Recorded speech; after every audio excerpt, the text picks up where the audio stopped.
I know of a place where you never get harmed. Oh, I was tripping.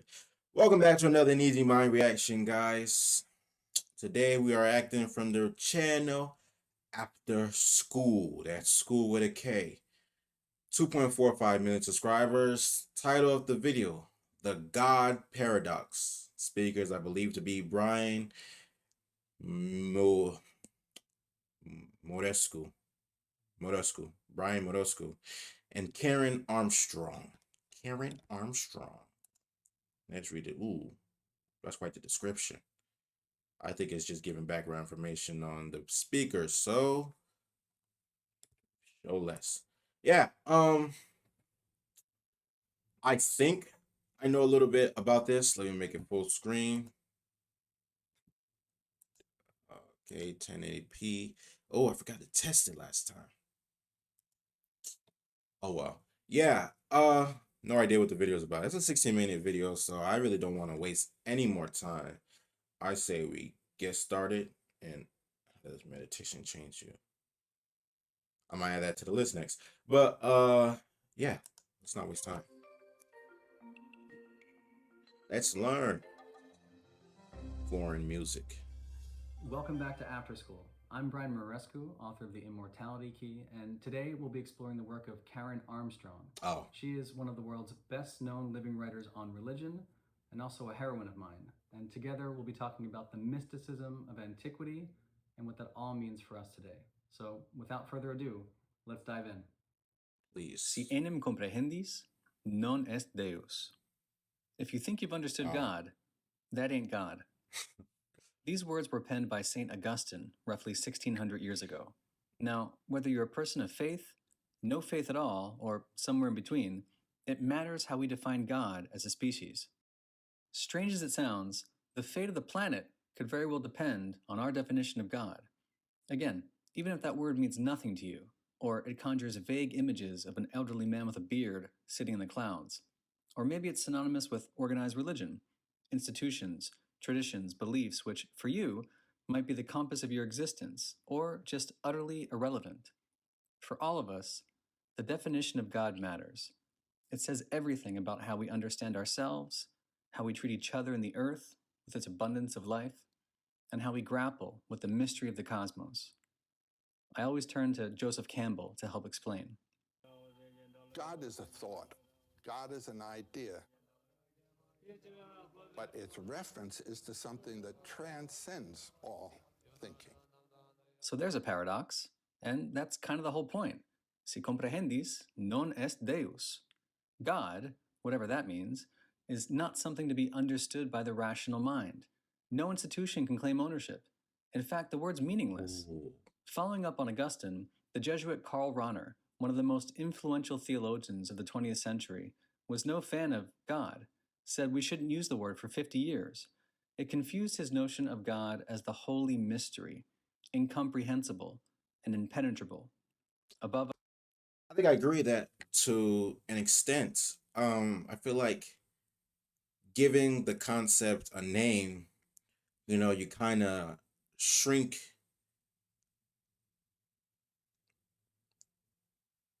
or you kind of mitigate its you know profoundness, its how meaningful it is. 'Cause I think to subject the idea of God to, especially to the identity of man, is kind of hard because of course you want to have something you relate to and whatnot, how that came about through the years. But it's just, if God is supposed to be this great, grandiose, this omnipresent, this, all being, I can't even say being, but this just great thing, then it's, just let it be that. It's supposed to be that, and you're just supposed to look to it and, strive for it. But to have this idea of God and have a definition to it, being real, trying to uh shrink it, make it nice, concise, easy for understanding. But the idea of God isn't supposed to be, at least in my belief, in my understanding, isn't supposed to be something that's easily understood. I feel like it's supposed to be trivial. And relating to, the God paradox, I feel like God is best. God, the idea of God would, how do I say this? The idea of God would have been most beneficial, or is most beneficial, when it is a paradox, because if it's something that can be solved, if it's something that could be understood, then it kind of loses its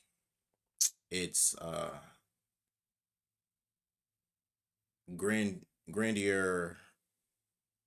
I don't know, this like aura, or this idea, which the outsides which create this concept. I did a horrible job explaining that. Maybe I reacted to too many videos today, but my brain is dying down. Let's take it back a little bit. No institution can claim ownership. In fact, the word's meaningless. Following up on Augustine, the Jesuit Karl Rahner, one of the most influential theologians of the 20th century, was no fan of God, said we shouldn't use the word for 50 years. It confused his notion of God as the holy mystery, incomprehensible and impenetrable, above us, around us, but also within us. Despite the paradox, there can be no defining God without us. In the ancient world, that Karl Rahner definition could be found across the world's religions, from east to west. In Confucianism, qi was the essence of being, a force the Chinese regarded as unknowable, recondite. For a Taoist, this sacred force was at the heart of mundane existence, and yet this vital energy flows through us in some mysterious way. In Hinduism, God isn't a dude in the clouds, it's Brahman, the foundation of all reality, the beingness on which all things depend. Atman, on the other hand, is our individual soul. Just a note here. I absolutely love Eastern philosophy and religion. I think, was it a podcast or maybe one of my reactions, but so bad I want to travel to that hemisphere, that part of the world, and really just take into the culture, take into the teachings. I can't wait. I'm gonna find a way. It's going to happen. It's just a matter of when. I don't want to say there's a rush, but of course I would love it to happen, to take place as soon as possible. And I also had an idea. Um, I always had this uh concept, or this not project, but this plan, I guess, this goal, I guess. But to like get big enough on like a YouTube platform or TikTok, or whatever the platform is, just to procure enough money, enough funds to pay for cost flights, for food, and staying, uh for other people, other watchers, other viewers who take a liking to whatever it is, you wish to describe as, I take a liking to, and just go out this vacation, this educational travel, and just learn, just talk to each other, and just go on this trip, and where we go, and go about the world, and just, I don't know, because I'm not explaining it as well as I think. And maybe, yeah, I think I reacted to too many videos. I might be uh losing brain cells right now. But I wanted to grab a group of people, like, maybe I'll turn into a raffle, whatnot, a raffle from the subscribers, and then, saying the money I gain from this channel or from other platforms, I'll put that money and put it together and buy flights, pay for like the cost for living, or I don't know if you call it cost for living, but pay for food, pay for all of that, and it just like 5 to 10 other people just come along on a trip, and like for 2 weeks or maybe a month, we're just there and we're traveling, all expenses paid for.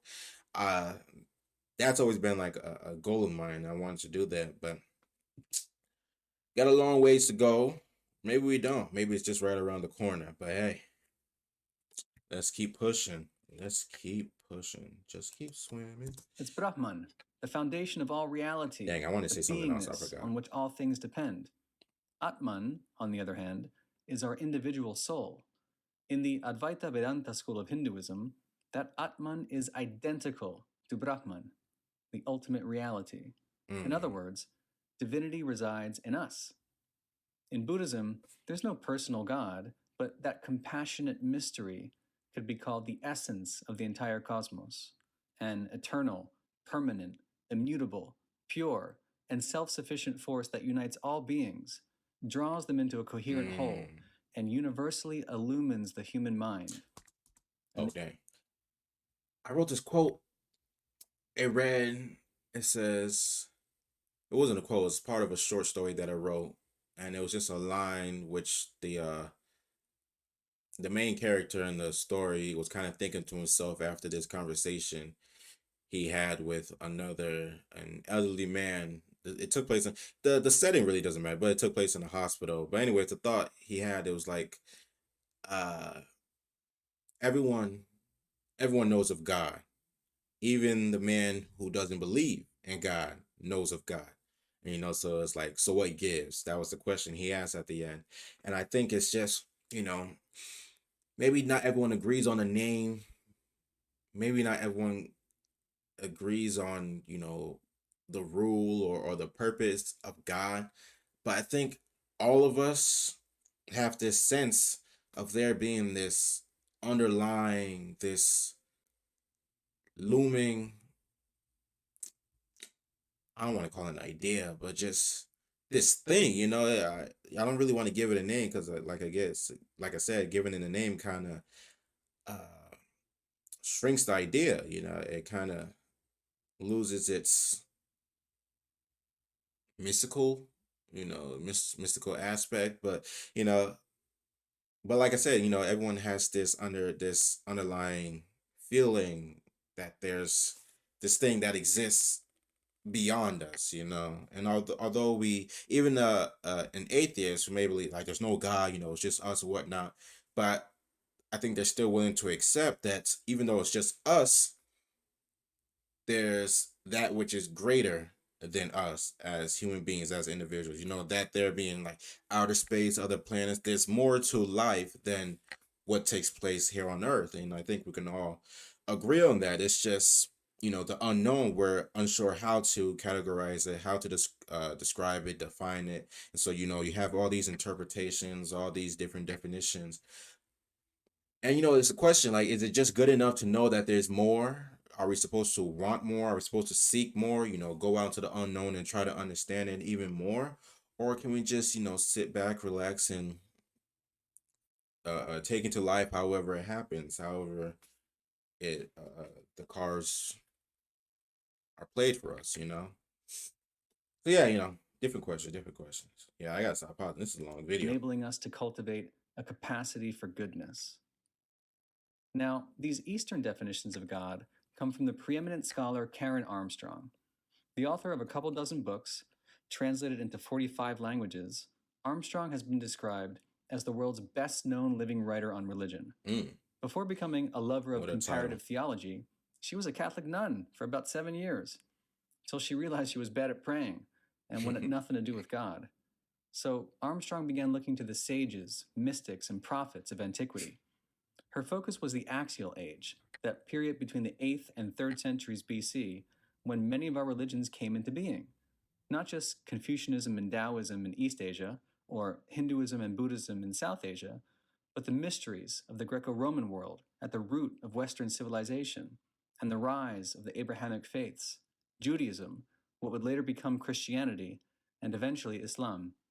It's called axial because so much of our cultural history turns on this ancient age. In fact, if you just add up the Christians, Muslims, Hindus, and Buddhists of today in big round numbers, that's about 6 of the planet's 8 billion people. Dang. At their core, Armstrong sees more similarity than difference. Right. After years of devouring her books, I finally reached out for a conversation. The incomprehensible God of the East, that sacred force, could also be found in the West, she reminded me. Once upon a time, before the scientific revolution of the 16th and 17th centuries confined God to the sky, the monotheistic faiths had the same idea as the East. Don't forget about Thomas Aquinas, said Armstrong, Oh yeah. perhaps the most influential Christian thinker of the medieval period. He had the right idea about God. He said God is everywhere, And wherever God is there holy. So God is in every single leaf, every single tree, is everywhere. It transfuses nature.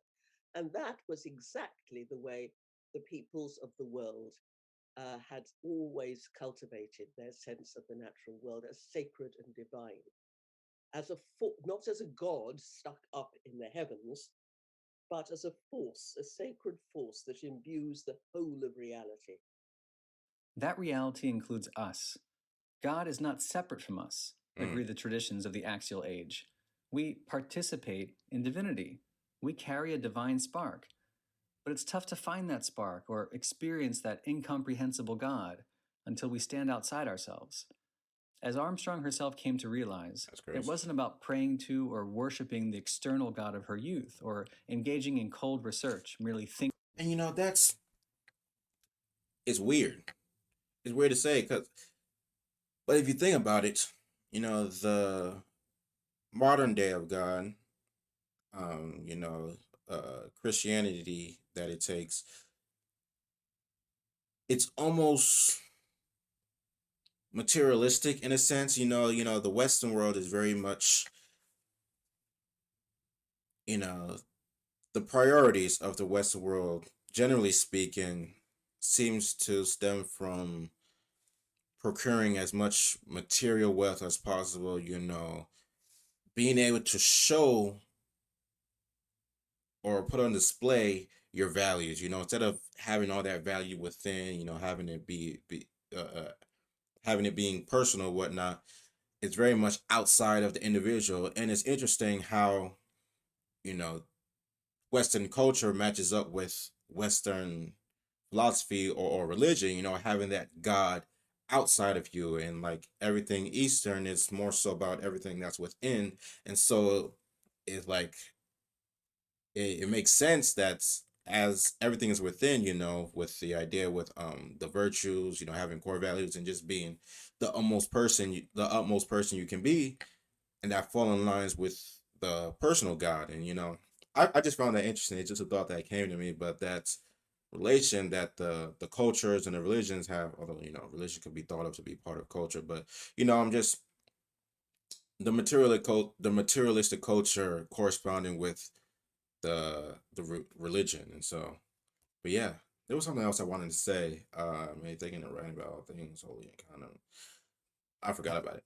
Anyways, take it back a little bit. Experience that incomprehensible God until we stand outside ourselves. As Armstrong herself came to realize, it wasn't about praying to or worshiping the external God of her youth or engaging in cold research, merely thinking and writing about all things holy. Her encounter with the mystery occurred when scholarship became ecstasy. By dwelling on each text, each idea, each spirituality, she imagined herself actually feeling the rapture of these ancient sages, mystics, and prophets. And there were moments in my study when I would occasionally feel touched by some form of awe or wonder or delight. I realized my work was becoming a kind of meditation. Right.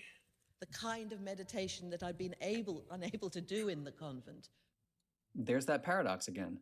The rational, discursive mind, engaged in scholarship, spontaneously interrupted by an experience of awe that transcends thinking. A mystery on paper becomes a mystery of the heart. The personal God that Armstrong could never find becomes the impersonal Brahman of the East, or the God of Thomas Aquinas that imbues the whole of reality. Interestingly, it's this definition of God that also captivated Albert Einstein.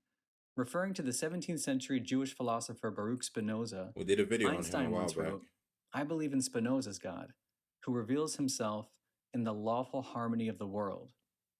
In a separate letter, dated February 12, 1950, Einstein went further. A human being is a part of the whole, called by us universe, a part limited in time and space. He experiences himself, his thoughts and feelings, as something separated from the rest, a kind of optical delusion of his consciousness.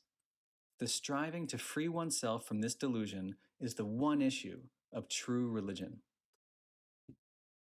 Amen. Nah, but I think it's interesting enough to me, like, in search for this, contentness, this peace, this true happiness. It's like,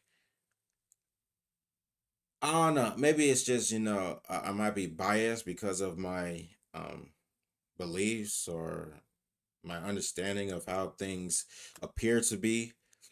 But, I gotta say, it just doesn't make sense to have that, those goals or, that idea in which you're striving for, and then to be looking outside of yourself for that. And even if it is possible, say either or is possible, you can find it outside of yourself or you can find it within yourself. I don't see why it would be more sensical to chase something outside of you when you can find it just by being there with yourself.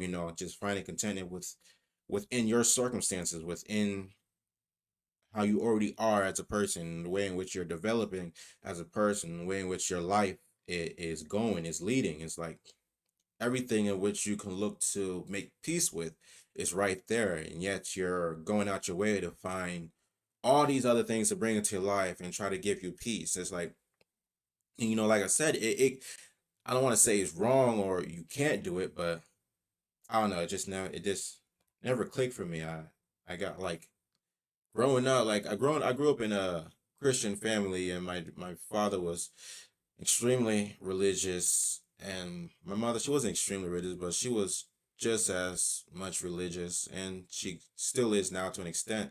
But it's funny because she's more so now than my father, because my father's not religious anymore. But growing up, I remember there was this Bible study I went to. This has to do with one of the videos I watched a while. It was I think by Bill Donahue. He was given this. Uh, he was at the podium. He was just speaking to his. He didn't wish to refer to it as a church, so I respectfully not refer to it as a church. But he was speaking to this group of people, and it was just a sermon, I guess. And so, dang, what I was saying relating to that, um, what I was saying.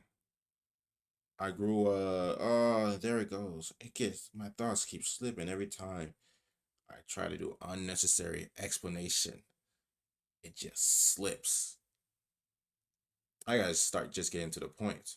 I like to give context and background because I think that's very important too. Dang, what was I saying? Growing up, I didn't really.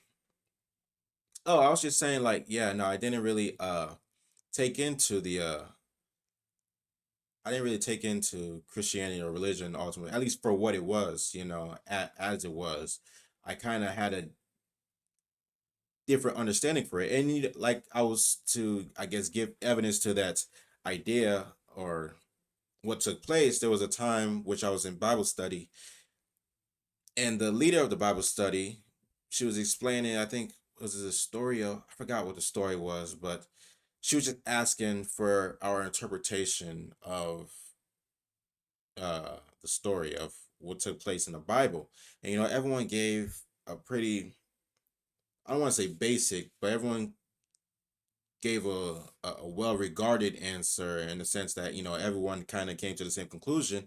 And I remember I was uh not called out, but when she asked me when it got to my turn to explain my interpretation of it, I gave such an interpretation which kind of pulled her back, and she was questioning. She was like, "Wow, I never thought about it that way, or I never saw it that way," and I had to be like, because I was in Rhode Island at the time. I didn't move to North Carolina till sixth grade, starting sixth grade. I moved the summer between fifth and sixth, but so I had to be like fourth grade or third or fourth grade because that's when I really was heavily going into Bible study on Wednesdays.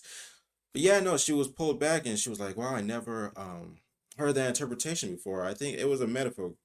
It was metaphorical the way I interpreted it. I think I kind of related it back to maybe something I was experiencing at the time. But it's just like moments of that I think kind of give evidence or act as testimonies to where I am now or how I am thinking now. Just I never sided with Christianity holy. I understood the idea of God, and I'm thankful for it. Brought me. I can't help but think it brought me or contributed in some way to where I am today or how I'm thinking today, and so yeah, it's interesting to say the least, but it just never stuck with me in the way in which it stuck with a lot of people. A kind of optical delusion of his consciousness. The striving to free oneself from this delusion is the one issue of true religion. That freeing oneself from the confines of the ego, that moment of ecstasy, that experience of eternity right here and now, which Joseph Campbell called the function of life, seems to be the answer for scholars like Armstrong, scientists like Einstein, and the mystics in the footnotes of history. The esoteric traditions of each Abrahamic faith embrace this paradoxical definition of God. At the root of our true self, past the optical delusion, maybe we're all gods and goddesses in disguise. Mm. In the Immortality Key, I included a few examples. The Sufis, the mystics of Islam, have been called the impatient ones. Rather than wait until their actual physical death, the spiritual experts of the world's second biggest religion seek the recovery of one's full identity in this lifetime. Rumi, the 13th century Sufi master, put it this way: if you could get rid of yourself just once, the secret of secrets would open to you. The face of the unknown, hidden beyond the universe, would appear on the mirror of your perception. Mm. Likewise, the Kabbalists, the mystics of Judaism, pursue self-annihilation to reach the world of the divine nothingness, ayin in Hebrew. Rabbi Lawrence Kushner, a modern-day scholar, says, just as the death of each creature is in turn a rehearsal for the death of a species and a galaxy and a cosmos, the great rhythm of going out and returning, now this kind of death is not an end, but only the beginning of a transformation that will generate a rebirth. Mm. You cannot be reborn until you are willing to die. The German theologian Meister Eckhart lived a generation after Rumi. He was the mystic par excellence of medieval Christianity. Like the Sufis and the Kabbalists, Meister Eckhart emphasized the practice of self-nullification. If you could knot yourself for an instant, indeed I say less than an instant, you would possess all. In her new book, Sacred Nature, Karen Armstrong highlights this self-emptying as the potential answer to the survival of our species and the planet. There's a word for it in Greek, kenosis. Without Oh, it, there is no transcendence of the self, which means there's no real compassion for others, for plant and animal life, for the Right. earth herself. People are just annoying things, and everything else, an object, a resource, a world devoid of meaning where no one and nothing carries that. I'm not gonna lie. This might be the last time I pause because I'm not sure how much space I have on my iCloud, and well, we'll see if this really uploads fully. If it doesn't, I will be upset, but I guess we'll just have to re-react. But I think that's like, I don't know if it's because I question, growing up in the Western Hemisphere, in Western culture, I question why didn't adapt in such a way where I became comfortable with the general idea of of the Western world, of the materialism and being uh what's the word? Just having a big ego, really just really looking out for oneself. Maybe that had to do with family teachings, culture teachings, both my parents being from West Africa. Maybe that has something to do with it. Like, I don't know really, but I question sometimes why I didn't take a liking to it. I didn't adapt to it. It wasn't something that was instilled with me, and I'm acting in such a way now. And so, but like that seemed to carry out all through my life. And I think I have there was this underlying confliction a lot of times, especially in my relationships early on with people as a child, where I didn't really connect with other people because I always felt like there was this disconnection of understanding, you know, and not to say like my understanding was, greater or better than the other understanding, but like if we're, because I think of things in a spectrum as opposed to a hierarchy. You know, everyone's different, everyone has their own way of doing things, and I'm just looking for people who merge well and who gel well with my perspective, my where I lie on the spectrum.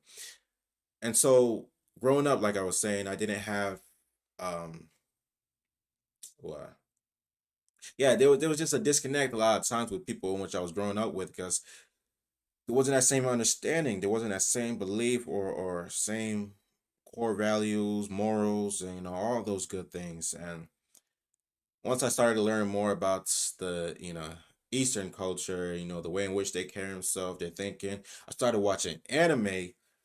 And when I realized the different philosophies that are instilled within the shows, and it just popped out to me, and I was like, dude, I gotta take a trip. I gotta get out there, and I gotta explore that side of the world. And you think, I when you have this thinking, and you're sitting there with that thought, and you're probably thinking to yourself, if everyone else could, you know, find a way to let go of their ego, or find a way to be just that much more compassionate, the world would be a better place. And not even just emotionally, but realistically, it just sounds like the right idea. So it's like, it just stands out to me. And I just question sometimes why some people can't concede to it, just give in. But I guess I don't know what it is. Well, I have guesses or whatnot, but that could lead to a whole nother conversation. So maybe not really get into that right now. 'Cause like I said, I don't have know how much space I have. So let's get back to the Divine video. spark. While most of the world is focused on global emissions and carbon neutrality, Armstrong is asking us to seriously reconsider our definition of God as the dude in the clouds, Right. and to practice the self annihilation, the self nullification of kenosis, We to got actually you, man. experience that mystical God of Einstein and the contemplatives. Gus Speth, founder of the National Resource Defense Council, might tend to agree. I used to think the top environmental problems facing the world were global warming, environmental degradation, and ecosystem collapse, and that we scientists could fix those problems with enough science. But I was wrong. The real problem is not those three items, but greed, selfishness, and apathy. And for that, we need a spiritual and cultural transformation. Bro. And we scientists don't know how to do that. But the Buddha did. Enter the science of compassion. Before we turned yoga into sexy exercise and meditation into a great way to relax, this was the origin of contemplative practice. But the whole point of getting enlightenment is to get rid of the self, as it were, to subdue the ego. And the Buddha, it happened to him as a little boy first. The story is that one day he was taken out to watch the ceremony of the first ploughing of the fields. And he looked and he saw that the ploughing had killed a lot of little insects and wild animals and plants, which were all lying, dying, and dead. And a great sorrow filled his heart. And it took him completely out of himself. And it said that he sat immediately in the yogic tradition and achieved a yogic trance. We often see him, don't we, with a sort of inward looking, peaceful, and almost looking down within himself. Not at all. The texts tell us that he spent his time sending his thoughts out to every corner of the world and not leaving it until he had adopted a sense of equanimity, respect, and love for every single one of these creatures, whether they were pleasant or unpleasant, whether they were beautiful or ugly, even if they seemed evil. And that was how he achieved enlightenment. See, man, like I have a pretty realistic and pragmatic approach to really everything in life. And so I don't have this belief that there's quote unquote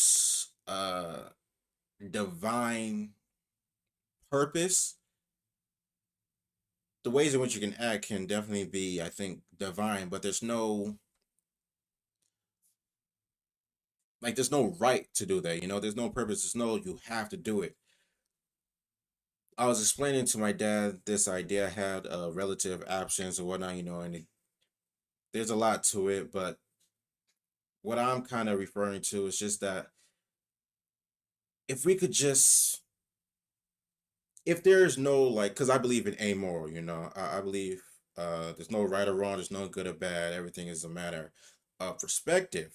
And with that being said, if there's a way in which we can all live with each other in harmony, of which we can find a way not to only be at peace with ourselves, but also peace with, our neighbors, why not look to do that? Why not take into that to that journey, to that process?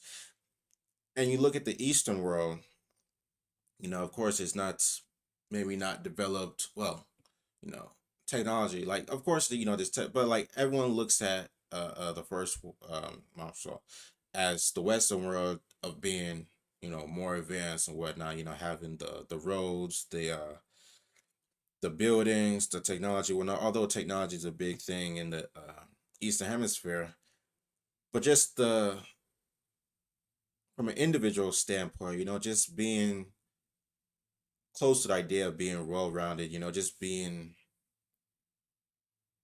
soulful, I guess, just taking a chance, taking a chance at taking into their practices and just seeing where that leads us in the Western world. And I feel like that's where we're getting to a lot of times because I'm on social media on TikTok, and a lot of times when I'm scrolling through, I see a lot of people who are practicing and taking part in those different rituals, those different ways of life, those different practices.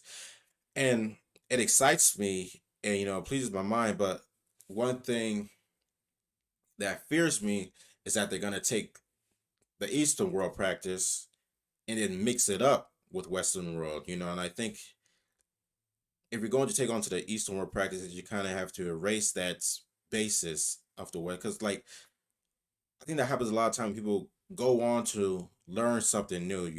I think when you're looking to learn something new, you have to unlearn what you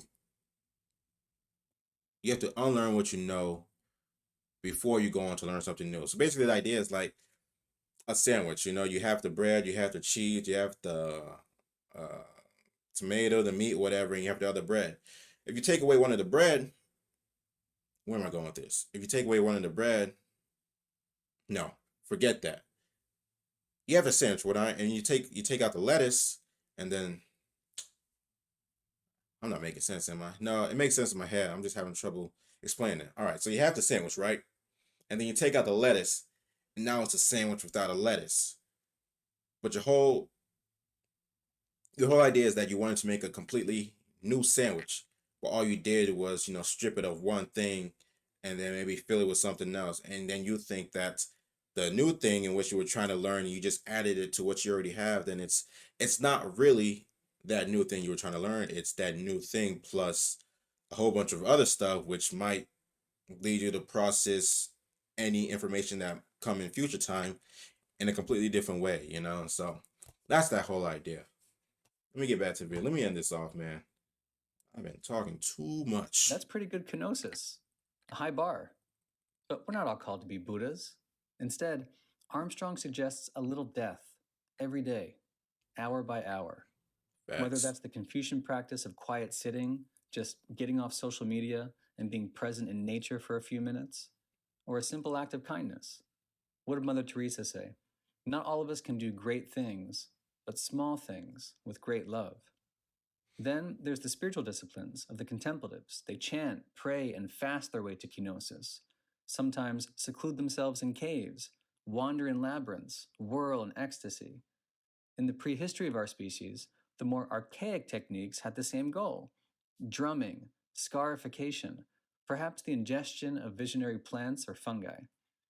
Nowadays, that kenosis has been reported in carefully controlled scientific experiments where a growing body of literature is charting the relationship between psychedelic occasion mystical experience and nature connectedness. a potential antidote to Einstein's optical delusion, where Mother Earth is no longer just a metaphor, but part of that same holy mystery we once called God, above us, all around us, and within us, in the eternity of the here and now, where the one and the many coexist, where the past and the future collide, where to be empty is to be full, where death is awakening, where everything and nothing matters. And as Ram Dass once said, it's all perfect in its unbearable imperfection. Kind of a paradox. Then again, si comprehendis, non est Deus. Facts. The only way to know God is to experience God. And the only way to experience God is to unlearn everything the ego has been trying so vigorously to manufacture since our infancy. This dude just said it like that, you know? Maybe I should just stick to writing. But yeah, this is basically that last idea I was having, in which wait, this is the outro. Is there more? There might be more. Hold on.